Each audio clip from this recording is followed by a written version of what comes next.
আসসালামু আলাইকুম। আবার নতুন ভিডিও নিয়ে হাজির হয়েছি। আজকে যে বিষয় নিয়ে আলোচনা করবো খুবই ইম্পর্টেন্ট একটা বিষয়, সেটা হচ্ছে ভয়েস। অনেকে বলে যে আমি ভয়েস পাই না, খুব ভয় পাই। আজকে যে বিষয় নিয়ে আলোচনা করবো ভয়েস, এই ভয়েসটা যদি আমার ক্লাসে দেখে আশা করি ভয়েস নিয়ে আর কোনো সমস্যা থাকবে না। আচ্ছা, ঠিক আছে, আলোচনা যাই আমরা। ভয়েস। আচ্ছা, ভয়েসে যদি বাংলায় বলি তাহলে বাংলাটা হচ্ছে বাচ্চ। ভয়েসকে প্রধানত দুই ভাগে ভাগ করা যায়। এটা হচ্ছে অ্যাক্টিভ ভয়েস,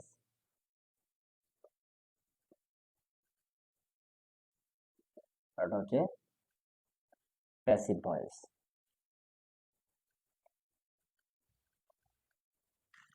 তাহলে ভয়েসকে কয় ভাগে ভাগ করা যায়? দুই ভাগে ভাগ করা যায়। এটা হচ্ছে অ্যাক্টিভ ভয়েস আর হচ্ছে প্যাসিভ ভয়েস।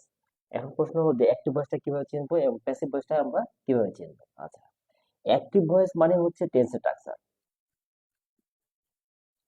টেন্সের স্ট্রাকচার। আচ্ছা, কিভাবে বুঝবো? যেমন দেখো, আমরা একটা এক্সাম্পল দিচ্ছি। প্রেজেন্ট ইনডিফিনিট টেন্স এর স্ট্রাকচার কি? সাবজেক্ট প্লাস মূল ভার্বের প্রেজেন্ট ফর্ম প্লাস অবজেক্ট। তাহলে এই স্ট্রাকচার অনুযায়ী যে বাক্যটা হবে সেটাকে বলা হবে অ্যাক্টিভ ভয়েস। যেমন দেখো, I eat rice. Subject plus মূল ভার্ব প্লাস অবজেক্ট। তাহলে আমরা কি বুঝলাম? এভাবে 12টা টেন্সের 12টি টেন্সের হচ্ছে স্ট্রাকচার, সেটা হচ্ছে অ্যাক্টিভ ভয়েসের স্ট্রাকচার।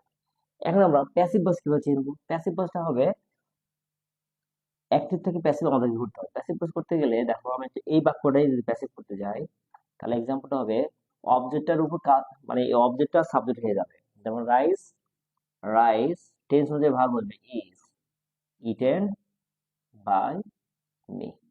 আমরা এভাবে চিনতে পারি বাক্যের মধ্যে বাই যোগে সাবজেক্ট অবজেক্ট ফর্ম থাকলে প্যাসিভ ভয়েস, অথবা অবজেক্ট আর সাবজেক্ট, অর্থাৎ সাবজেক্টের কাজটা মানে অবজেক্টটা হচ্ছে সাবজেক্টের উপরে এসে পড়ে, তখন আমরা বুঝবো এটা হচ্ছে প্যাসিভ ভয়েস। যেমন rice is eaten by me.